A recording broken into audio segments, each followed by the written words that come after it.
uravuze ati wewe ndakurindiriye umunsi uzogaruka mu Burundi sinzwe aba mu gihugu za leta z'ubumwe za Amerika nzogufungisha mufiki nari bishebe nafite mfana nyokuru wanje nyene hari igihe nyene aba yibutse ngira nka kahisi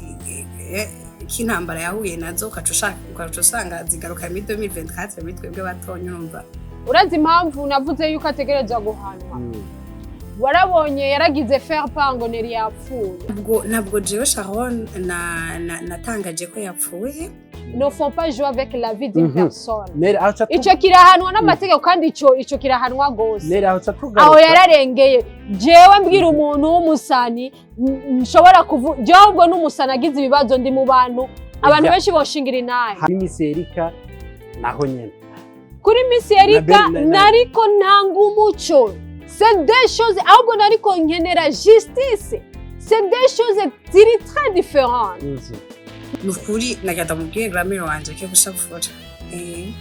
nariko gushavura oya navyegereza umutima natwe bwiya dushitse rega ku mbuga ziwe nitsivyegereza umutima nagire nka kurya abashaka ko natwe twakira zirya nkuru ziwe yagize arancavuza aragira ibiki vyaheze abonye naramwimye attention ngo ashaka content ko nacenda mu bloka ngo ashaka content vuga ati adafise $400 na content ndamuha naramusavye ukaya content by the way sinamusavye content gusa sinzi gituma akunda kubaza kuvuga ikintu ca content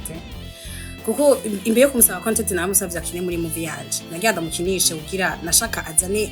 son histoire ayizane muri movie ugira dushoboye peut-être adushoboye kudivinga in mu vyumviro vyiwe tu peut-être nk'aba grand-mère baba barahuye n'ibibazo nk'ivyo Nellynat yahuye navyo kugira basanzwe biyumvira nabo nyene ushaka usanga twafise muri societe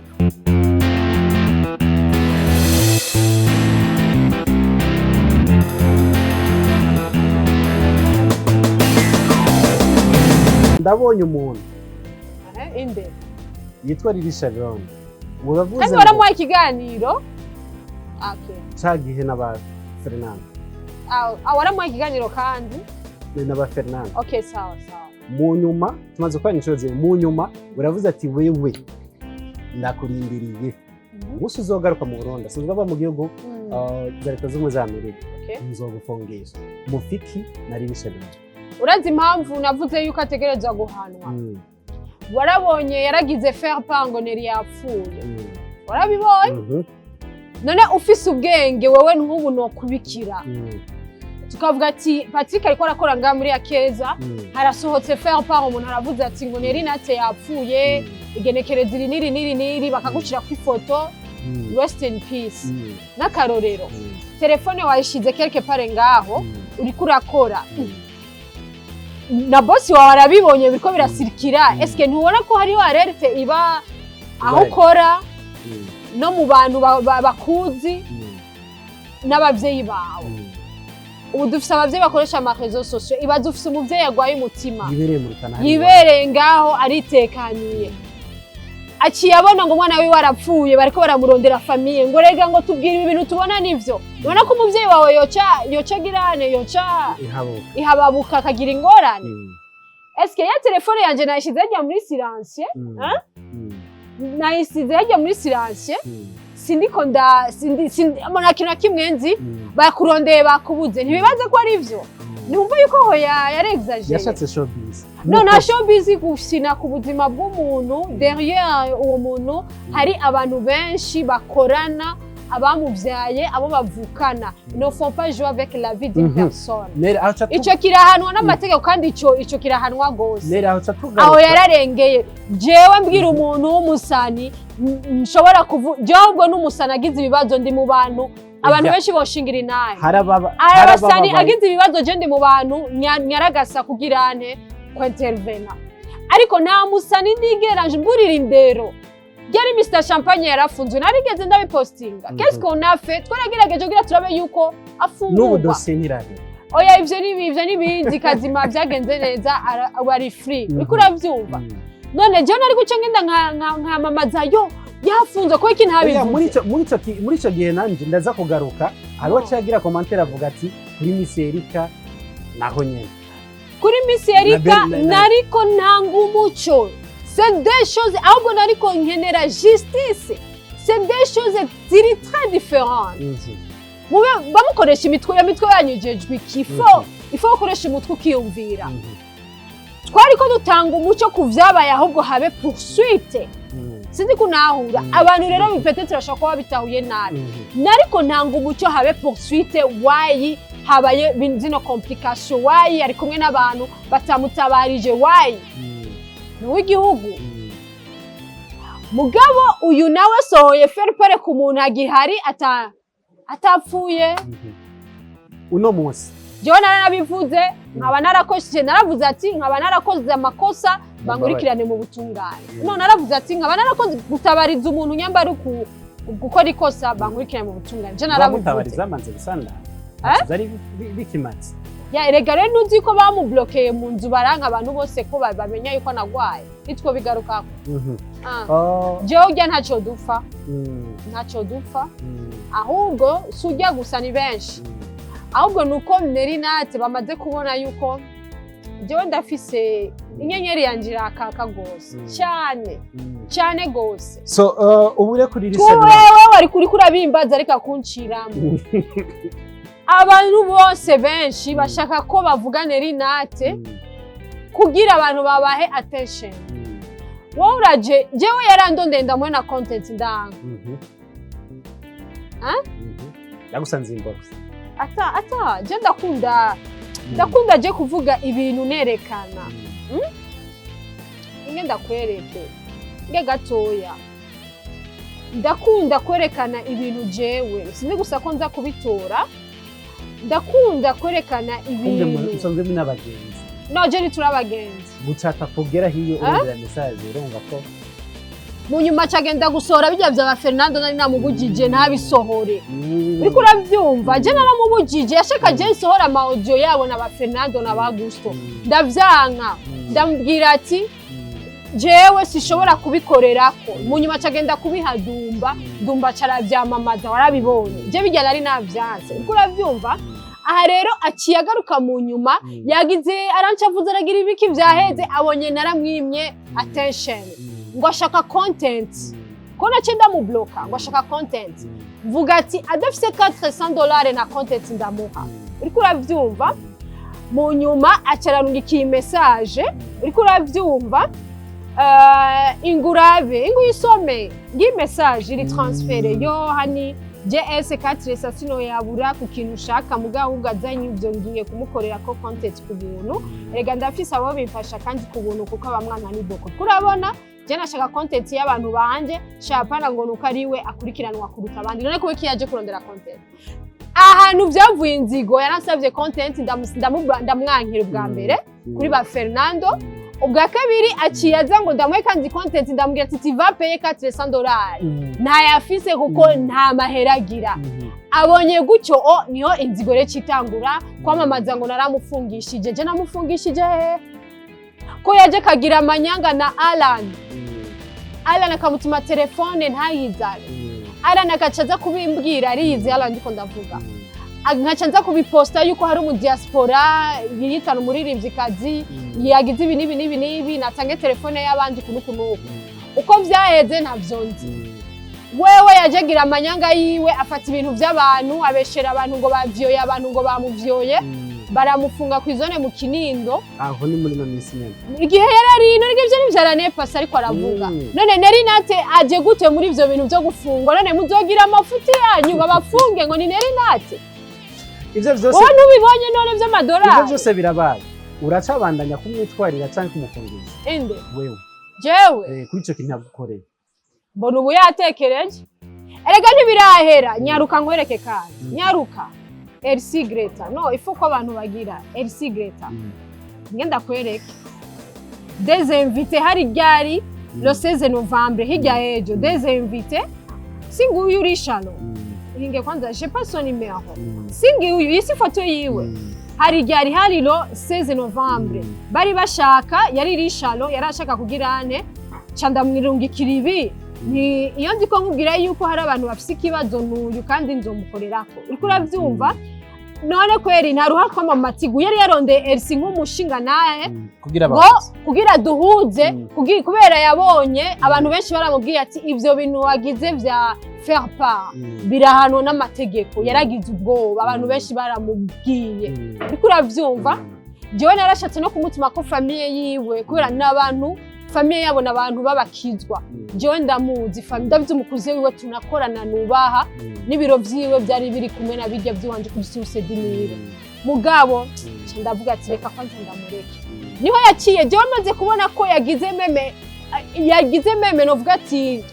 gushira ukubute kurondera Elsi tugire iyo apere en groupe asabe ikigongwe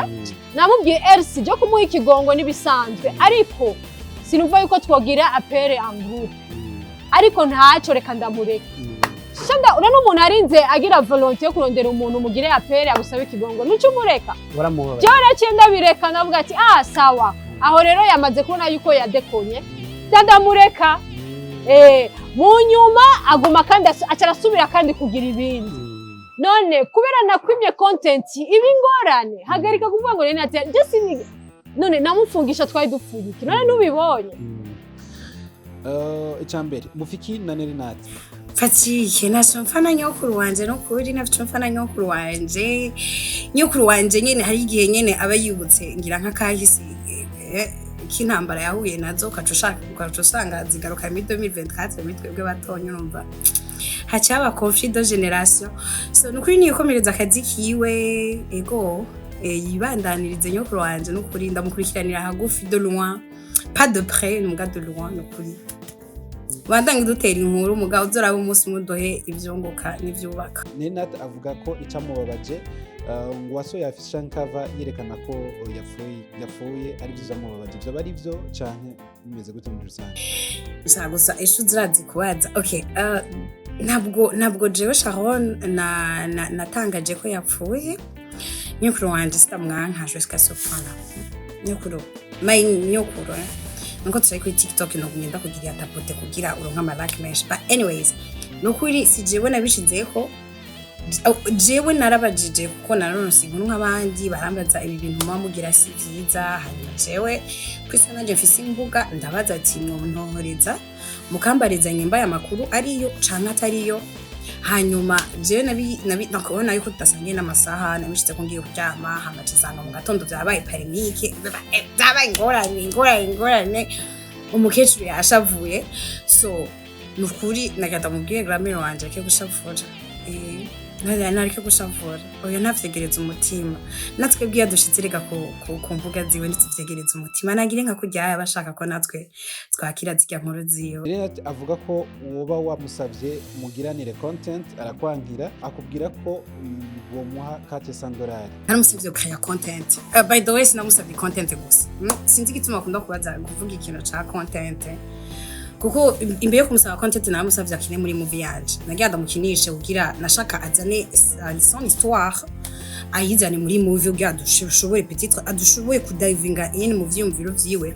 tu peut-être nk'aba grand-mère baba barahuye n'ibibazo nk'ivyo Nellynat yahuye navyo kumwe basanzwe biyumvira nabo nyene ushaka usanga twafise muri societe ugasanga ko babandanya spreadinga iyo negativité cyangwa ubugwanko because ibi canke biriya ugasanga ntibikenewe ko tuguma twishurana ahubwo tukagerageza kuvuga ati ahubwo nyokuru ingo tukukinishe muri movie twe muri Garage turakunda abantu bafise impano izina ziriya tugerageza kuraba yuko ivyo bintu basi byaza umusaruro peut-être nk'abantu bakuzi nabi bugerageza gutabura peut-être tubishite muri movie tukandika histoire basée sur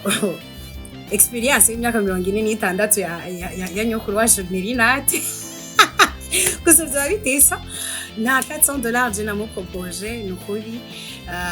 la discussion yari entre jewe na Davina ico gihe ndavyibuka niko namubwira bro uzomubwira ibyo mukecuru akiri kuzaha